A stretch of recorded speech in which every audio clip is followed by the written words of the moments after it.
ఆంధ్రప్రదేశ్ ముఖ్యమంత్రి చంద్రబాబు నాయుడు ఈ వరద సహాయక కార్యక్రమాల్లో చాలా ఈ వయసులో కూడా ఆయన చాలా ఇదిగా పాల్గొంటూ ఉన్నారు సార్. నిన్న ఒక ఇన్సిడెంట్ జరిగింది సార్, ఒకసారి విజువల్ ప్లే చేయండి. చంద్రబాబు నాయుడు ఒక రైల్వే ట్రాక్ అంటే చిన్న బ్రిడ్జ్ అది, ఆ బ్రిడ్జ్ మీద నిలబడి ఉన్నప్పుడు ఆ పక్కనే ట్రైన్ వెళ్ళింది సార్. జస్ట్ ఆ డిస్టెన్స్ జస్ట్ ఒక 100 సెంటీమీటర్స్ కూడా ఉండదేమో. విజువల్స్ ప్లే చేయండి ఒకసారి. అంటే Z+ సెక్యూరిటీ ఉన్న నాయకుడు ఎక్కడికన్నా వెళ్తూ ఉంటే ముందస్తు సమాచారం ఉంటుంది. ఆ ట్రైన్ ట్రాక్ ఎక్కినప్పుడు ఖచ్చితంగా మరి ట్రైన్ అంటే రైల్వే కేంద్ర ప్రభుత్వ పరిధిలో ఉంటుంది కాబట్టి ఆ శాఖతో ముందు సమన్వయం చేసుకోవాల్సి ఉంటుంది. కానీ ఈ ఇన్సిడెంట్ జరిగింది సార్. నిజంగా చెప్పాలంటే పెద్ద ముప్పే తప్పినట్టు. మరి ఎక్కడ లోపం జరిగింది, శాఖల మధ్య సమన్వయం ఎక్కడ కొరబడింది? విజువల్ వేయండి. అంటే శాఖల మధ్య సమన్వయం ఎక్కడ జరిగిందో నేను ఇక్కడ కూర్చొని ఎలా విశ్లేషించగలుగుతాను. సో దానిపైన ప్రాపర్ ఇన్వెస్టిగేషన్ జరిపి సంబంధిత అధికారులు చెప్పాలి. మన మీడియాకు కూడా ఒక తప్పడలవాటు ఏంటంటే ప్రతి దాంట్లో దూరి మేమే ఎక్స్పర్ట్స్ లాగా విశ్లేషణ చేస్తుంటారు. అది కరెక్ట్ కాదు. ఇప్పుడు మీరు అడిగిన ప్రశ్న, శాఖల మధ్య సమన్వయం లోపం జరిగిందా లేదా నాకు ఎలా తెలుస్తుంది? తెలియడానికి నేనేం ఇన్వెస్టిగేషన్ చేయలేదు కదా. నేను చెప్పగలిగేది ఒకటి, శాఖల మధ్య సమన్వయం ఉండాలి అని చెప్పగలుగుతాను. లోపం ఎక్కడ జరిగిందో నేను కూడా చెప్పలేదు, నాకు తెలియదు. ఎందుకంటే నాకు తెలియడము దానికి స్కోప్ లేదు.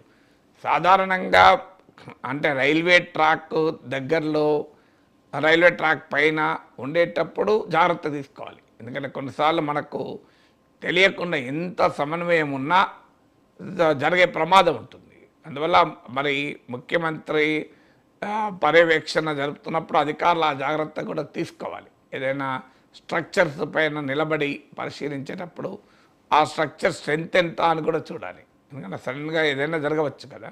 రైల్వే ట్రాక్ మరి ఎలా మరి ముఖ్యమంత్రి చుట్టూ ఉన్న అధికారులైనా రైలు వచ్చే ప్రమాదం ఉంటుంది కనుక అలాంటి ట్రాక్ పైన కాకుండా ఉండేలా తీసుకోవాలి. లేదు తప్పనిసరి రైల్వే ట్రాక్ పైన నిలబడి సమీక్ష జరపాలి, పరిశీలన జరపాల్సిన అవసరం ఉందనుకోండి, కాదని అనను. అలాంటిది ఉన్నప్పుడు రైల్వే సిబ్బంది అధికారులకు ఇన్ఫర్మేషన్ ఇచ్చి ముఖ్యమంత్రి ఈ ప్రాంతంలో ఉన్నారు, మీరు అవసరమైన చర్యలు తీసుకోండి అని ఉండాలి. అప్పటికి కూడా మరి ఆ ఇన్ఫర్మేషన్ మన దగ్గర లేదు.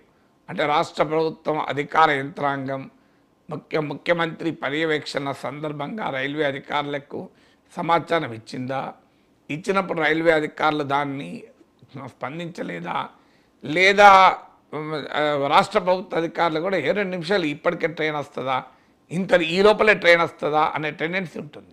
మనకు కూడా ఇప్పుడు తగ్గిపోయినాయి. కానీ ఈ అన్మ్యాన్డ్ లెవెల్ క్రాసింగ్స్ అంటే గేట్ లేకుండా ఉండేటువంటి ప్రాంతాల్లో అటు ఇటు చూస్తాం. ట్రైను వస్తున్నా కూడా ఈ లోపల దాటిపోతాం కదా, ట్రైన్ వెళ్ళిపోయేదాకా వెయిట్ చేయాలా అని దారిపోతుంటూ ప్రమాదాలు జరుగుతుంటాయి. సో ఇప్పుడే ట్రైన్ వస్తుంది, ఇంతసేపట్లో ముఖ్యమంత్రి పరిశీలించే లోపలే ట్రైన్ వస్తుందా అనే యొక్క ఉదాసీనత కూడా అధికారులు ప్రదర్శించవచ్చు. ఖచ్చితంగా భద్రతాపరమైనటువంటి జాగ్రత్తలన్నీ తీసుకోవాలి. ముఖ్యమంత్రే కాదు, ఎవరి భద్రత అయినా ముఖ్యం, అందులో ముఖ్యమంత్రి భద్రత మరీ ముఖ్యం.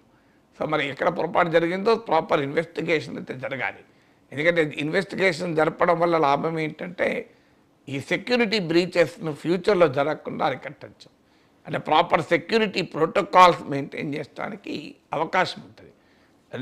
మనకు చాలా ఎంత భద్రతాపరమైన ఏర్పాట్లు తీసుకున్నా కూడా కొన్నిసార్లు పొరపాట్లు జరుగుతాయి.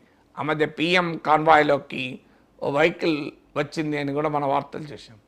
సో ప్రతి బ్రీచ్ కూడా ఒక లెసన్. సో దానికి మళ్ళీ పకడ్బందీగా ప్రోటోకాల్స్ తీసుకోవడానికి అవకాశం ఉంటుంది. బట్ అందువల్ల లెట్స్ హోప్ ప్రాపర్ ఇన్వెస్టిగేషన్ జరిపి ఎక్కడ లోపం జరిగింది, కారణం ఏంటి అనేది మనం ఆలోచించాలి. సార్ నందిగం సురేష్ మాజీ MP, అలాగే లేళ్ల అప్పారెడ్డి